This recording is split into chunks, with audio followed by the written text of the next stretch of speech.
What's up, guys? Matt here from Project Unbroken. For those of you who are new to the channel, Project Unbroken is basically Greg and I talking about our experiences with heroin, withdrawal, addiction, recovery, maintenance programs, Suboxone, methadone, any questions you guys might have or issues you might be going through. We're here to maybe offer some, not advice, but experience, things that we've learned along the way and things that have helped us get to where we are in our lives. But today I wanted to talk about the always scary position of being towards the end of your maintenance program and looking at that jump off. So at this point in your recovery, a lot of times we've been on Suboxone or methadone for a long time, maybe years, and we think that's awesome. Like, I did a Suboxone taper that took me somewhere around 18 months, and it was very gradual and slow and comfortable. And I encourage people to take a similar approach and not to rush their maintenance program or the taper off of that maintenance program.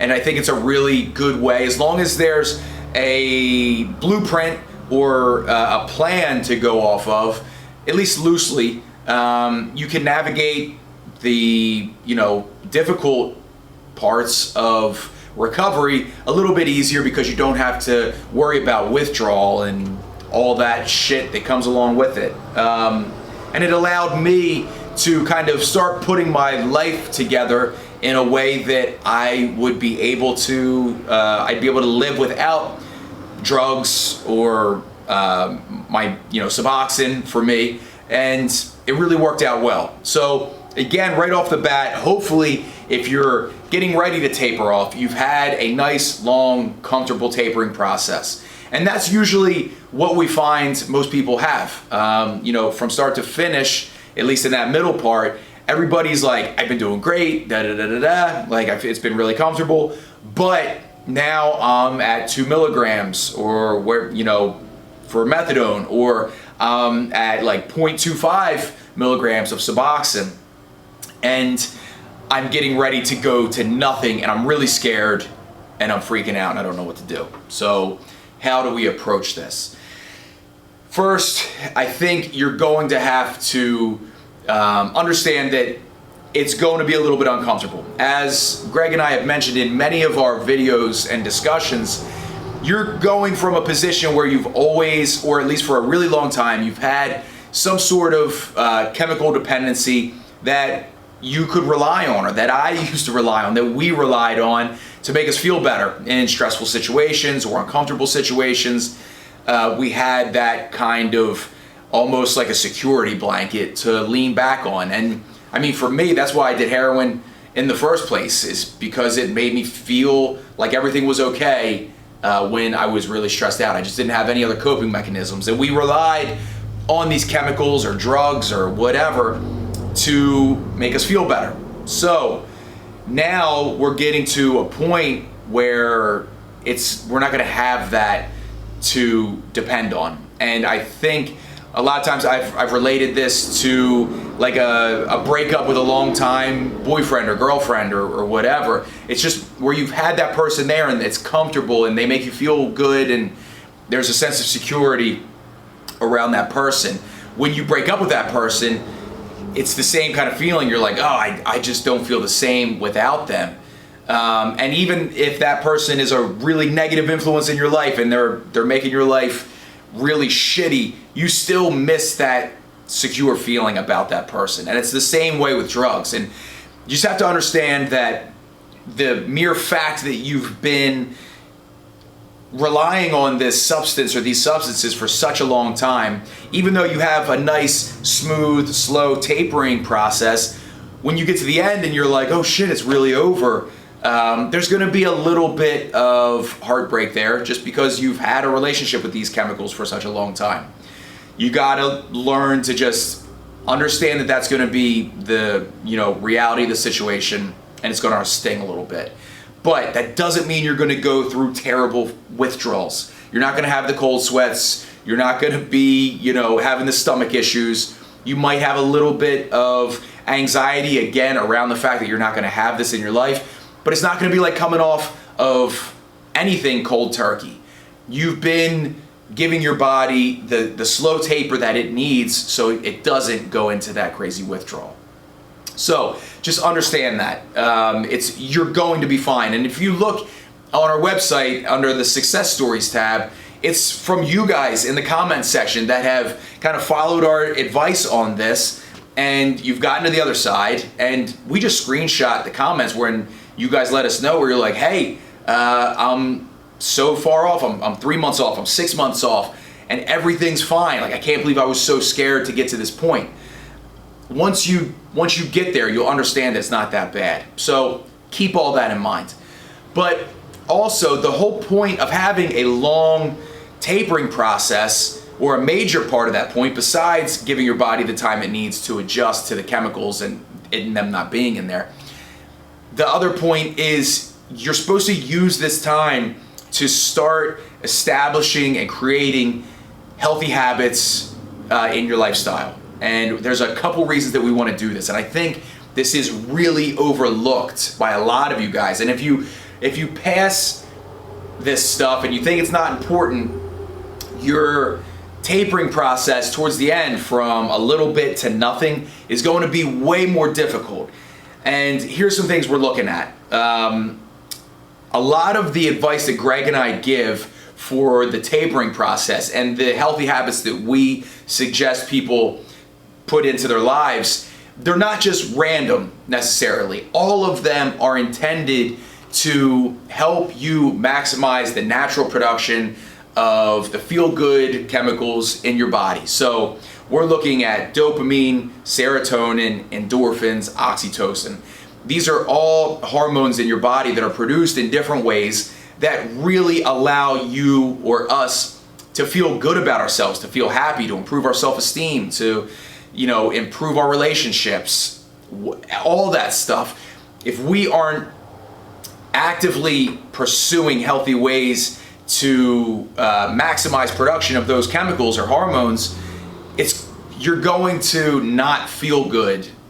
You're not going to feel as good when you come completely off of your maintenance drug program, whatever you want to call it. So when we're looking at serotonin, for instance, like how to feel good, like you need to eat well to even allow your body to have the environment to produce serotonin. So, and we have videos on this, but we talk about a good diet where you're getting some vegetables and healthy fats in, and some good carbs. All that stuff sets the environment for your gut, where 85% of your serotonin is produced and stored, is right here. So if you're not eating good, you're gonna have a tough time even having the proper environment for serotonin to be produced in the first place. When we're working out, we're looking at endorphins.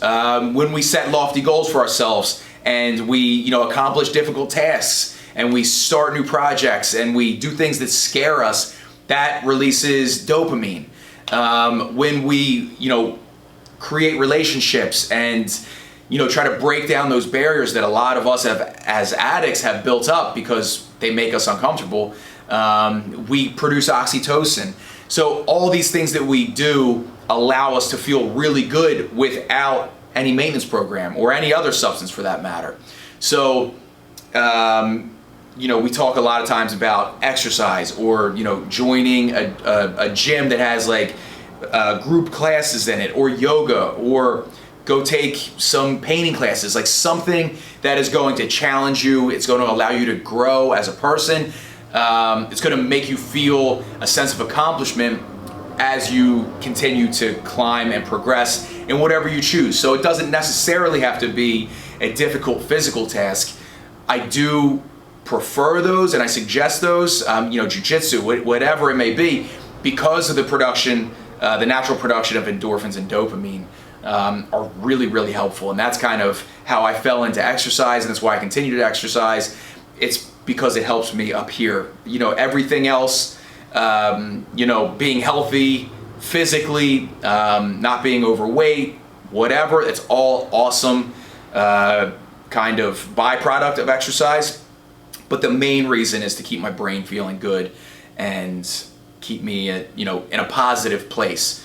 But again, you can pick anything that's difficult, a cooking class, an art class, something that's going to get you outside of your comfort zone that you have to work at, that's going to allow you to progress. Try different things, like find stuff that interests you, like search around on YouTube, look at things that other people are doing, something's going to pique your interest, and you just have to start saying yes to those situations. And yes, it's going to be uncomfortable. There's going to be new people there, that you're going to be the new kid, you're probably going to suck at it, but that is the point. Use that, get better, build your self-esteem, build your self-worth, get all those, great endorphins running, dopamine receptors kicking, serotonin, oxytocin, you're meeting new people, you're creating new relationships. These things are really important. And that is the point of the maintenance program in the first place, in my mind, is to give you some time where you can not be withdrawing, so you're kind of at a baseline, and you can start to put these habits in place. So when you start to get close to the end of your program and you're like, all right, I have all these great things going on in my life, I'm just not taking Suboxone today. You don't even notice because you have so many other things that you're invested in, good things, positive things that you feel good about. If we don't change anything and we're kind of just stuck in our same lifestyle, but now it's just a maintenance program instead of an illegal drug or whatever, heroin or whatever your drug of choice is, if nothing else changes and we get to the end of our maintenance program and we're still kind of in the same situation we were to start with, and we don't have any new friends or healthy habits or lifestyle changes going on, what's gonna really change? Like, all you did was kind of swap out the chemical, which, yes, it's way less dangerous. I think it keeps you, in a better position, everything. But if you didn't use that time to start changing your life, nothing's gonna be different. So you're gonna get off your maintenance program and there's just gonna be that big void again of like, well, now what? If you have these healthy habits in place and you're starting to make progress in other areas of your life, you're excited to get away from the maintenance program because it's gonna seem almost like it's a hindering issue with all the good stuff that you have going on now. So, very important to start getting those healthy habits in place as early on as possible in your maintenance program process.